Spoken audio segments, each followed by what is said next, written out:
China's Communist Party is beginning to prepare for the next 5 years. It's mapping out its ambitions, and the world is watching closely. China's next plan could redefine its economic ambitions and its global reach. It's all unfolding, though, as tensions with the United States flare up again. President Trump announcing that the White House will impose a 100% tariff on Chinese imports, and it will go into effect on November 1st. 100% tariff. That's on top of the 30% tariff that's already in effect. Trump made the announcement in response to Beijing tightening up its rules for rare earth From exports. tariffs and tech bans to shifting alliances, the United States and China's relations have hit another critical point. So what's really changing in this relationship, and what is staying more or less the same? To dig into what's next for Beijing, Washington, and the global balance of power, I spoke with Evan Medeiros from Georgetown University. Evan is a professor in the School of Foreign Service at Georgetown. He was also a senior director on the National Security Council for several years during the Obama administration. I'm Leslie Vinjamori, President and CEO of the Chicago Council on Global Affairs, and welcome to Deep Dish. Let's go straight to China. Where is China heading? Give us the Evan Medeiros view of this. Leslie, there couldn't be a better time to go deep and to dish about the U.S.-China relationship. Xi Jinping clearly has very grand ambitions for China.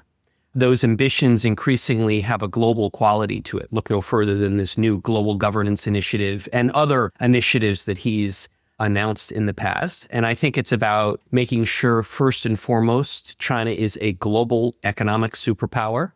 And China wants to have global geopolitical influence. Its military is improving its capability. It's expanding its reach into expeditionary capabilities.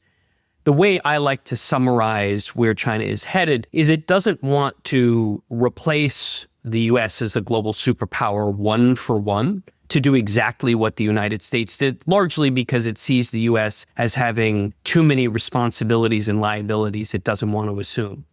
But it does want to displace the United States in a lot of different ways.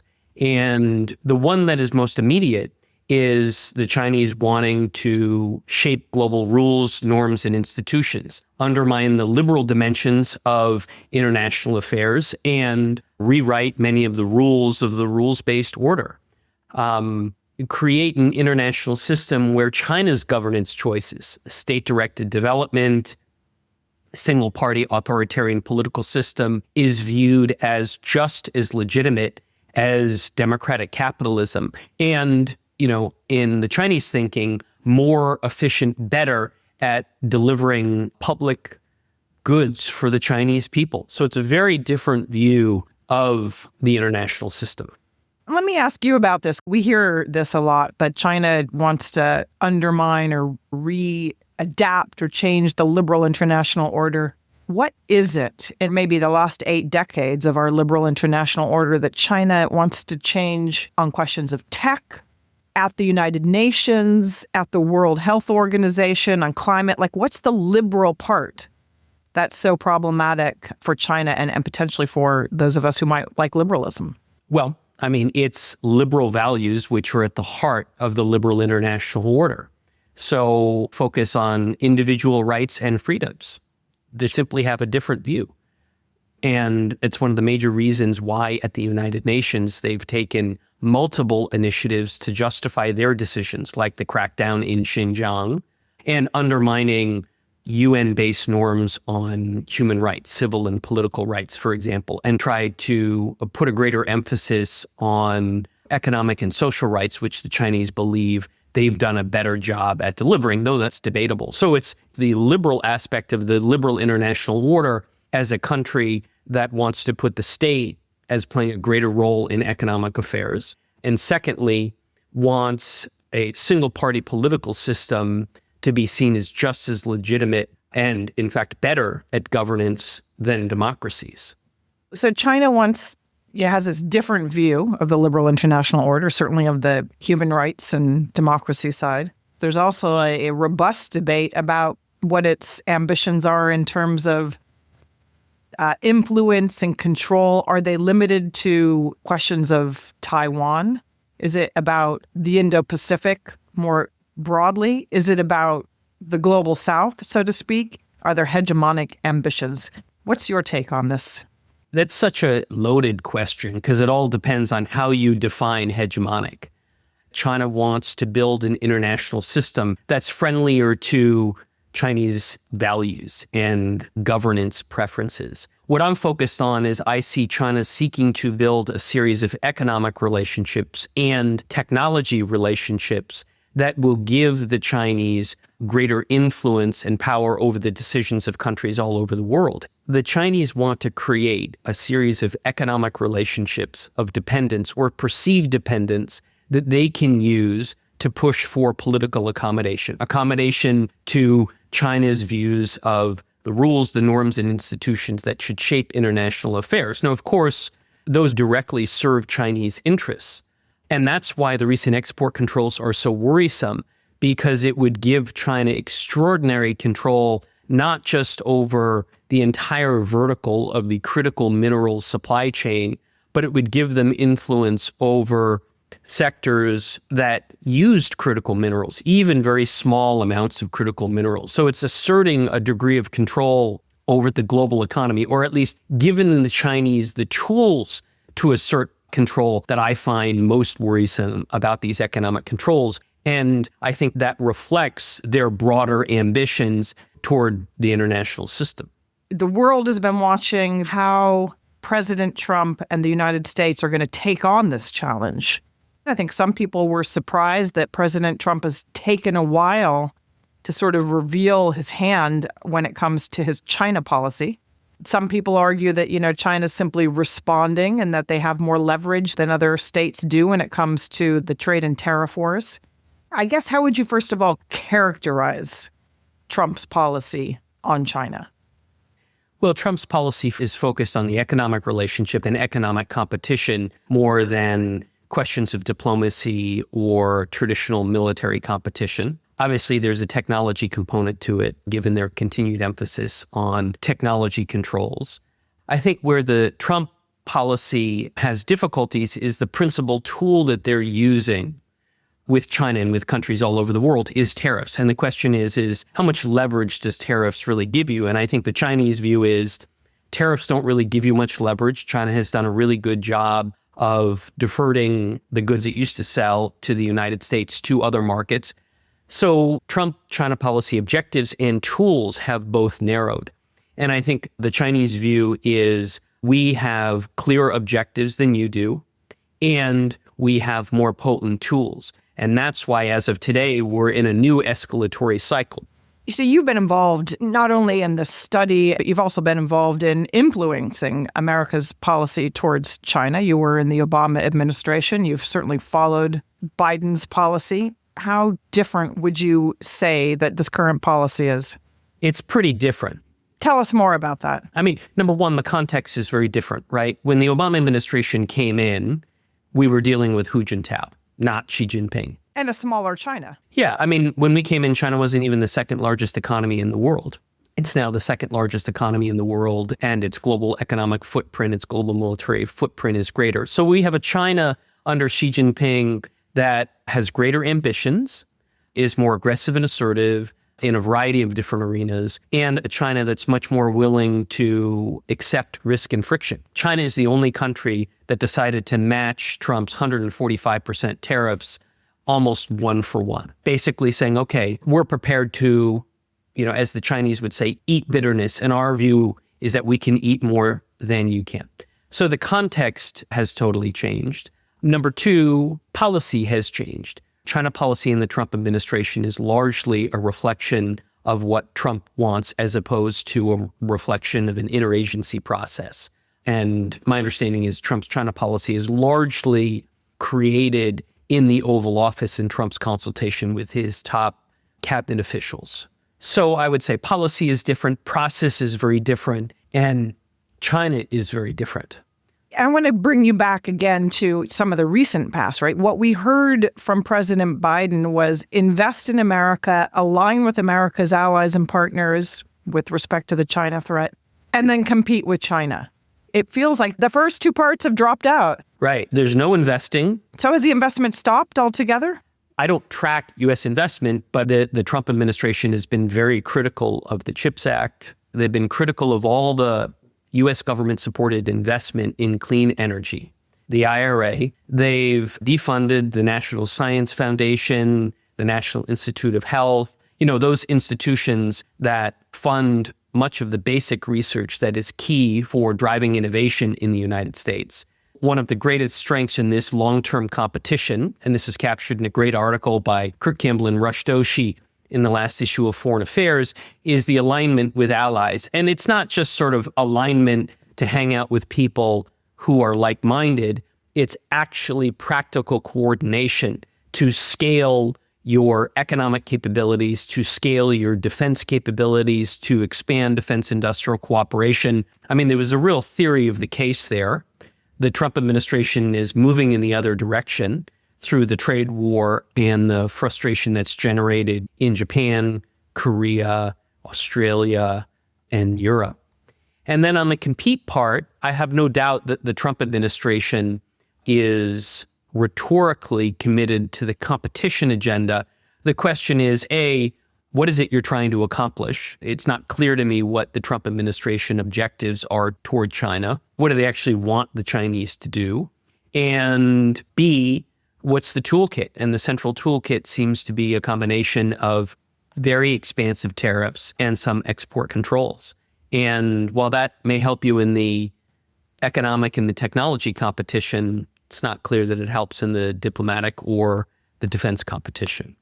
President Biden talked about, but it's not clear that there was real delivery, was the need to work with China to come up with solutions to problems that really depended on cooperation between these two states: debt restructuring, climate change, preventing another pandemic, learning the lessons of the last pandemic. I mean, did Biden make progress in this area? Because, for a long time we were hearing compete and cooperate. And we were all like, where's the cooperate part? So the cooperation part arguably hasn't been there for a very long time, still isn't there. You're right, but I don't put that on the Biden administration. I put that on the Xi administration. And in the Obama years, we ran into the same problem because China rhetorically claims it wants to cooperate, and it certainly says this to countries in the global south to assume the moral high ground. The reality is the Chinese are not really interested in cooperating unless you pay them. In other words, they see cooperation not as a common good, collectively working together to solve a global problem like climate change. They see cooperation as a source of leverage that Beijing can use to extract concessions from the United States. And so you talk about, let's cooperate on pandemics, and they say, well, very hard to cooperate on pandemics while you're selling arms to Taiwan, linking these two issues. And this goes back to our earlier conversation, Leslie, about China's ambitions, regional versus global. And one important point is the fact that China's ambitions are pretty significantly anti-Western and anti-US. In other words, it's not just undermining the liberal dimensions of the international system and trying to rewrite some of the key rules of the rule-based order. It's also very actively seeking to diminish U.S. influence and Western influence. And for listeners of this podcast, go Google the Chinese military parade that happened earlier this month. Literally on the head of Tiananmen Gate, you have Xi Jinping, Putin, Kim Jong-un, Lukashenko, the president of Belarus, the president of Iran. I mean, this is Xi Jinping saying, this is my posse. These are the people who I hang out with. And it was almost as if he was flaunting that to the international system. Rhetorically, the Chinese often like to hide the anti-US and anti-Western dimensions of what they're doing, sort of saying, oh, we're just the largest country in the global south. But I think under Xi Jinping, they've decided they're no longer going to try and obscure this dimension of their identity as a rising power. I think it's clearly anti-Western and anti-US in quality. And that picture was very striking to me. That picture of those leaders, it gives you a strong sense of who China associates with. And John Eikenberry, the great political scientist at Princeton, liked to call the Global East, is gaining momentum in recruiting countries in the global South to sort of share their vision, which the Chinese wrap in the veneer of, mutual respect and equality in global governance. But really what it is trying to create an international system that advances Chinese interests and Chinese values. And the problem, of course, is that America's leaving that vacuum. We've cut our development assistance. The Partnership for Global Infrastructure and Investment under President Biden, didn't get very far, and it's certainly not getting anywhere in the current moment. Given the tension, the conflict, the competition that you've outlined, there's still a need for diplomacy. I mean, we had diplomacy of sorts during the Cold War. Do you see an opening? Where would you play your hand if you were the U.S. right now in trying to both take the challenge, if not the threat that China presents very seriously, while simultaneously keeping some diplomatic engagement? There's always room for diplomacy. I've always liked Jake Sullivan's line that intense competition requires intense diplomacy. Because diplomacy is not a gift to another country. Diplomacy is a way to understand how they're thinking about the world, a way to influence and shape how other countries see what you're doing, and importantly, when necessary, to specify for them exactly the costs associated with their actions. The absence of diplomacy is the fastest way to a miscalculation that ultimately could lead to, some kind of accident. I can tell you at Georgetown, one of the things that we deeply invest in is making sure student-to-student dialogues are open, making sure that the next generation on both sides, Americans and Chinese students, are talking to one another. It's important to make sure those channels of communication are open so you don't let misperceptions creep in there. You asked me what I would do today. In the U.S.-China relationship, we're heading into another escalatory cycle after this tit-for-tat on export controls. I think what the administration should do in the face of this very expansive new export control, that if the Trump administration is smart, what they will do is they will internationalize this issue. Do not make it about U.S.-China economic or technological competition. Make it about a Chinese regulation that is seeking to assert control over supply chains and sectors all over the world. So if I was the Secretary of Treasury or Secretary of the State, I would be on the phone nonstop, building up coalitions of countries all over the world. Of course, our European allies, Japan, South Korea, Australia, but it's also countries like Mexico, Vietnam, Indonesia, all of whom are going to be influenced because the Chinese have made it very difficult for Pakistan to even cooperate with American companies in developing rare earths processing capabilities in Pakistan because the Chinese are now controlling the export of all rare earth processing technology. So I think that we're in a moment where diplomacy is uniquely and particularly important. The question is, does the Trump administration, A, see that? Do they value internationalizing a problem like this? And B, do we have the goodwill and do we have the communication channels to do so? I'm glad you've turned us towards this question. I, as you know, just returned from the better part of 19 years based in London, watching Europe debate over their different positions. They're not a single position on China. The UK is having an intense debate right now about China. A very strange debate. Very strange debate. The case against two individuals who allegedly were passing secrets to the Chinese has now been dropped. The case was dropped because the British government was unable to certify that China represented a threat to Britain. That it hadn't been declared a threat at that point in time. But it's become emblematic of the fact that Britain is in, a moment of contestation internally amongst its elites, its experts, and its policymakers about where they should go on China.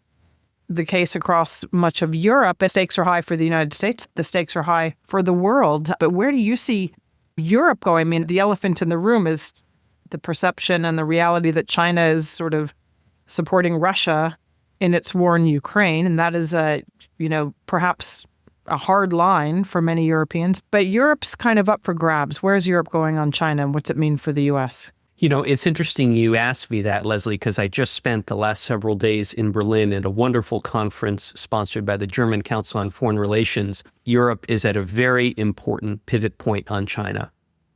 To put it succinctly, Europe is now experiencing an economic shock from China that they've never had before, not dissimilar to the economic shock America experienced over the last 10 to 15 years after China entered the WTO.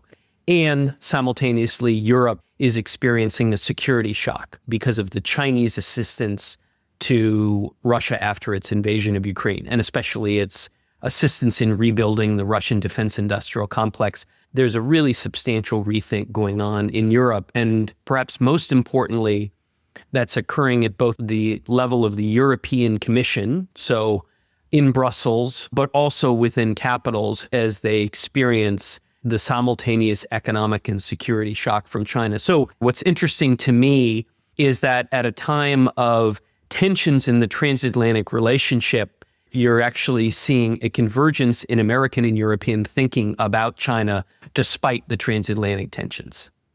And yet, as we know, the other context is not only what do we call it, the second China shock, but it's the problem of the productivity problem across the UK, the European Union, and Europe more generally. That means that it's not as easy to make some of the choices that the United States might be willing to make. If you were going to give us some contours, I mean, you just returned from a period living in Latin America, in Chile. You've presumably been watching China in that part of the world also. You know, where do you see the rest of the world moving? Do you really see it as like people are lining up in China's camp, or is it the sort of search for autonomy and resilience? It was great. I had a front row seat to China's relationship with Chile. So point number one, in this emerging international system we're facing where you have global West, global East, and global South, we really need to be thinking more systematically about the global South because it's a group of countries that have agency and capability and are going to insert themselves in shaping the international system in ways that the non-aligned movement just simply didn't do during the Cold War. Number two, I'm a big fan of geopolitical swing states, countries that are going to be looking to play both sides off one another and to maximize their options. I think this moment in international affairs should be called the rise of the middle powers because it's the smart, nimble, creative middle powers that really have the opportunity to thrive in this particular environment. Point number three is if Chile is any indication, what countries are really going to focus on is avoiding making the choice, right? Nobody wants to choose. But here's the thing, there's also a group of countries that don't want China to dominate either, simply because of the values that they represent. In a country like Chile, where that is a relatively young democracy was hard fought after the Pinochet regime. It's something that they believe very strongly in. They have to figure out not wanting China to dominate or not wanting the economic relationship with China to change their values and their political identity. And I think that's going to be a struggle for a lot of countries. And I think that you're going to begin to see, especially among democracies, a much greater focus on resilience. In other words, putting in place the mechanisms to ensure that Chinese influence doesn't undermine your political system or your political values. I want to bring you back as we conclude to the world's other great democracy, and that's India. You know, heading into Trump's second term, we all anticipated that the U.S.-India relationship would be very strong. It's been strong across Republican and Democratic administrations since around the mid-2000s. You've been on the inside. Were you surprised? Does this become a moment where India says, okay, we're not taking this, we're going to lean back into our relationship with China? Or do you imagine that U.S.-India partnership comes back to where it was and continues to be a mainstay of America's foreign policy relationships in the region? I think alienating India was a huge strategic mistake of this administration. No question. I think India is a great asset for the United States. I think there's incredible upside potential in the U.S.-India relationship. It makes no sense to me that we would put tariffs on India for its purchases of Russian oil, but not do the same to the Chinese, given the fact that the scope of Chinese assistance to Russia is even more expansive. I hope that the U.S. and India find a way back to growing our strategic partnership, because in this sort of new international system that we talked about, global West, global East, global South, I certainly want India leaning towards the United States as we look at the global balance sheet of interests. Tell me one last thing as we end. Where are the American public? Well, U.S. sentiment toward China is more negative than it's ever been before. And so it's important as we think about the future of the U.S.-China relationship to appreciate that we're still in the very early stages of the U.S.-China strategic competition. It has a quality not unlike the U.S.-Soviet experience in the 50s. In other words, both sides, Leslie, are still trying to figure out the boundaries of this competition, where we compete and how we compete. Public opinion will play a role in setting those boundaries. Public opinion influences Congress just as Congress influences public opinion. So I think public opinion is one of those factors affecting these boundaries that we set. The U.S.-Soviet Cold War had its phases. Doubtless, the U.S.-China strategic competition will have its phases. The question is, what will they look like and what does that mean for us? I will refer our listeners to the recent survey that the Chicago Council published in collaboration with the Carter Center, a major study of Chinese public attitudes.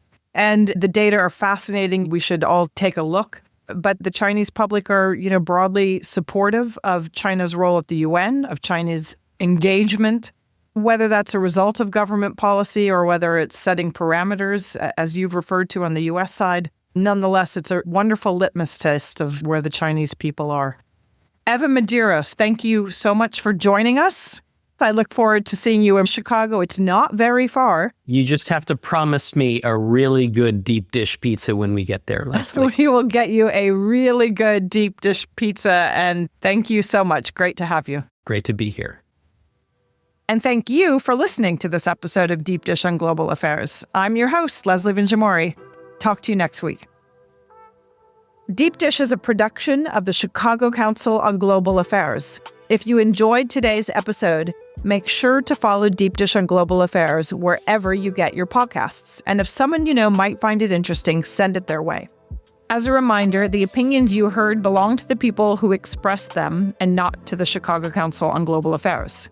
This episode is produced by Tria Raimundo and Christina Colon, with support from Marty O'Connell and Lizzie Sokolich. Thank you for listening.